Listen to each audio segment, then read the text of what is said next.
Assalamualaikum warahmatullahi wabarakatuh. Saya Nifadla Swadin sebagai pemateri pertama akan membahas tentang pengertian dan tujuan masyarakat dalam agribisnis serta cara pemberdayaan masyarakat dalam agribisnis. Baik, langsung saja.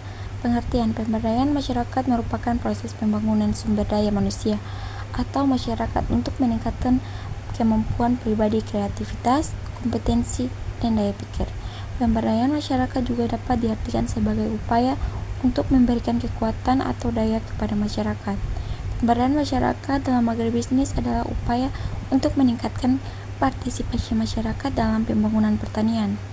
Tujuan pemberdayaan masyarakat bertujuan untuk meningkatkan potensi dan kapasitas sektor pertanian, sehingga dapat memberikan kemakmuran bagi pelaku sektor pertanian dan masyarakat pada umumnya. Pemberdayaan masyarakat dalam agribisnis juga bertujuan untuk meningkatkan kapasitas dan kemandirian masyarakat dalam mengelola sumber daya ekonomi mereka sendiri. Cara pemberdayaan masyarakat dalam agribisnis. Ada beberapa cara untuk memberdayakan masyarakat dalam agribisnis. Yang pertama, identifikasi kebutuhan dan potensi masyarakat. Yang kedua, memberikan pelatihan dan pendampingan. Yang ketiga, membangun kelembagaan petani dan kelompok tani. Yang keempat, menyediakan akses ke teknologi dan informasi, memfasilitasi kerjasama antar pihak.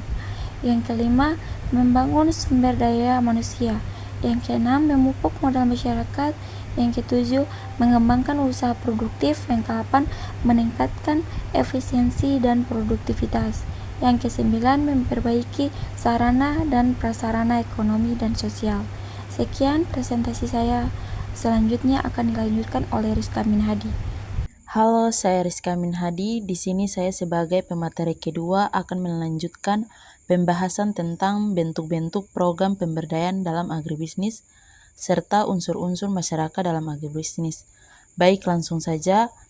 Bentuk-bentuk program pemberdayaan masyarakat dalam agribisnis, yang dimana terdapat beberapa bentuk pemberdayaan masyarakat dalam agribisnis, antaranya adalah 1. Pemberdayaan petani, yaitu mengubah perilaku petani dari tradisional menjadi modern dengan berwawasan agribisnis. Yang kedua, pemberdayaan kelembagaan petani, yaitu menumbuhkan kelembagaan petani dari kelompok tani menjadi gabungan kelompok tani atau gapoktan, asosiasi, koperasi, dan koperasi. Yang ketiga, pemberdayaan usaha tani, yaitu mengembangkan jiwa wirausaha dan kerjasama antara petani dengan pihak terkait lainnya. Yang keempat, pelatihan pengurus gapoktan dan pendamping, yaitu meningkatkan kemampuan pengurus gapoktan dan penyuluh pendamping dalam menjalankan tugasnya. Unsur-unsur masyarakat dalam agribisnis. Beberapa unsur-unsur pemberdayaan masyarakat dalam agribisnis adalah 1. Penyuluh pertanian, 2. Sasaran penyuluh pertanian, 3. Materi penyuluh pertanian, 4. Metode penyuluh pertanian, 5.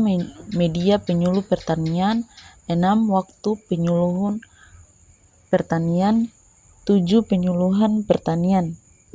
Sekian presentasi saya. Selanjutnya akan dilanjutkan oleh Saudara Farhan Sapsuhat. Perkenalkan, saya Farhan Sapsuhat sebagai materi ketiga akan melanjutkan pembahasan tentang proses pengorganisasian masyarakat dalam agribisnis. Baik, langsung saja. Pengorganisasian masyarakat dalam bisnis dapat dilakukan dengan beberapa tahapan, yaitu persiapan sosial seperti mengenali masyarakat, masalah, dan menyadarkan masyarakat, pelaksanaan dan evaluasi serta perluasan. Selain itu, pengorganisasian masyarakat juga dapat dilakukan dengan menilai kebutuhan, memprioritaskan masalah, mengembangkan tujuan dan rencana, motivasi sumber daya, mengambil tindakan. Sekian presentasi saya. Selanjutnya akan dilanjutkan oleh Sri Nining. Saya Sri Nining Andrian Muhtar sebagai pemateri keempat akan melanjutkan pembahasan tentang konsep mobilisasi masyarakat dalam agribisnis. Baik, langsung saja.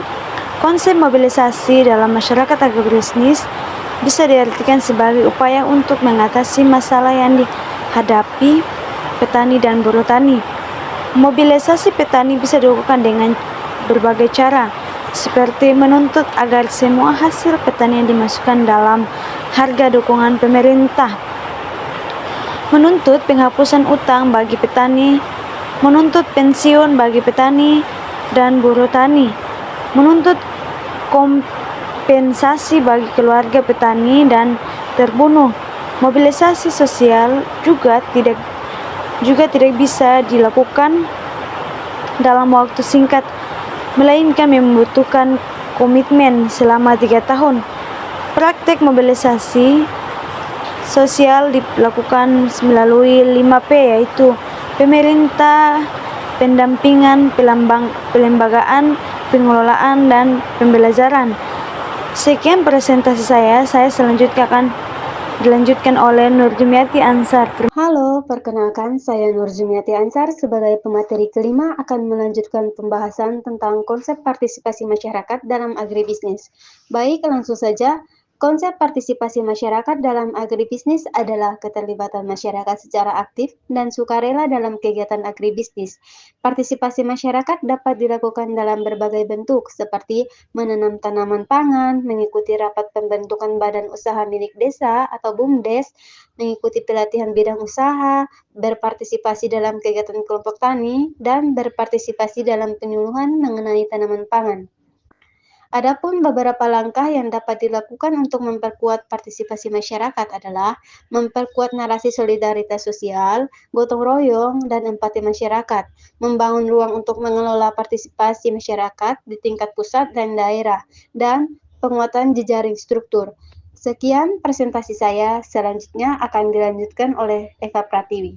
Saya Eka Pratiwi Ahmad, NPM 043723111057. Saya sebagai pemateri ke-6 akan melanjutkan pembahasan tentang perencanaan dalam pengorganisasian masyarakat dalam agribisnis. Baik, langsung saja. Proses perencanaan agribisnis memaksa pemilik untuk mempertimbangkan semua aspek bisnis secara sistematis.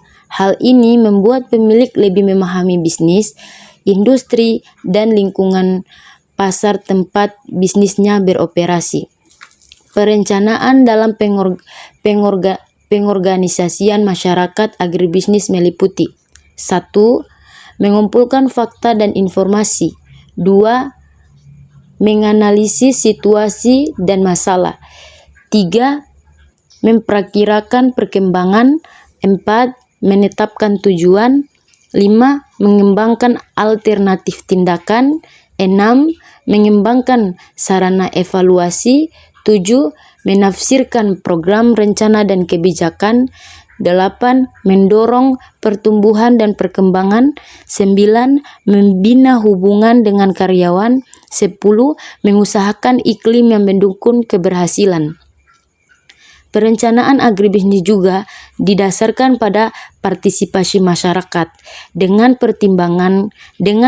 mempertimbangkan lokasi usaha, jenis usaha, teknologi, sarana produksi, analisis finansial.